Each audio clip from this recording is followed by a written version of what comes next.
लचित बोरफुकन एक मशहूर military commander थे अहोम किंगडम के, जो असम में 1622 में पैदा हुए। वो मुमाई तमुली बोरबड़ुआ के बेटे थे, जो अहोम एडमिनिस्ट्रेशन में एक इंपॉर्टेंट ऑफिसर थे। बचपन से ही लचित को मिलिट्री स्ट्रैटेजी, एडमिनिस्ट्रेशन और अहोम कल्चर की ट्रेनिंग दी गई थी, ताकि वो फ्यूचर में लीडरशिप के लिए तैयार हो सके। लचित के बचपन के दौरान Ahom kingdom north east India में एक स्ट्रॉन्ग और वेल ऑर्गेनाइज्ड स्टेट था, लेकिन उस टाइम मुगल एम्पायर असम में अपनी पावर बढ़ाने की कोशिश कर रहा था। मुगल्स ने गुवाहाटी जैसे इंपॉर्टेंट एरियाज पर कब्जा कर लिया था और अहोम्स अपनी सोवरेनिटी बचाने के लिए स्ट्रगल कर रहे थे। साथ ही अहोम किंगडम अपनी मिलिट्री और एडमिनिस्ट्रेशन को मजबूत करने के लिए रिफॉर्म्स कर रहा था। लचित 1622 में पैदा हुए और 1600 के अर्ली से मिड तक अहोम और मुगल के बीच का कॉन्फ्लिक्ट चल रहा था।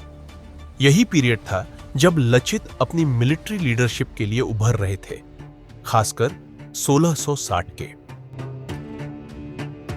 लचित का जन्म चरईदेव में हुआ, जो अहोम किंगडम का कैपिटल एरिया था असम में। मेजर कॉन्फ्लिक्ट्स लोअर असम के एरियाज में, जैसे गुवाहाटी और कामरूप के आसपास होते रहे। लचित का रोल इसलिए इंपॉर्टेंट था क्योंकि अहोम किंगडम अपनी इंडिपेंडेंस बचाने के लिए एक बड़े चैलेंज का सामना कर रहा था।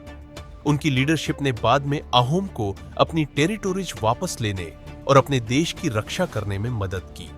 इसी वजह से वो असम के इतिहास में एक हीरो के रूप में याद किए जाते हैं। लचित को बचपन से ही मिलिट्री टैक्टिक्स, गवर्नेंस और कल्चर की ट्रेनिंग दी गई थी। उनके पिता मुमाई तमुली बोरबड़ुआ ने एश्योर किया कि वो अहोम किंग के प्रति लॉयल रहें और स्टेटक्राफ्ट में माहिर बने। उन्होंने अपनी जिंदगी में कई छोटे बड़े एडमिनिस्ट्रेटिव और मिलिट्री रोल्स भी निभाए, जिससे उनका तजुर्बा बढ़ा और वो कमांडर इन चीफ बन सके।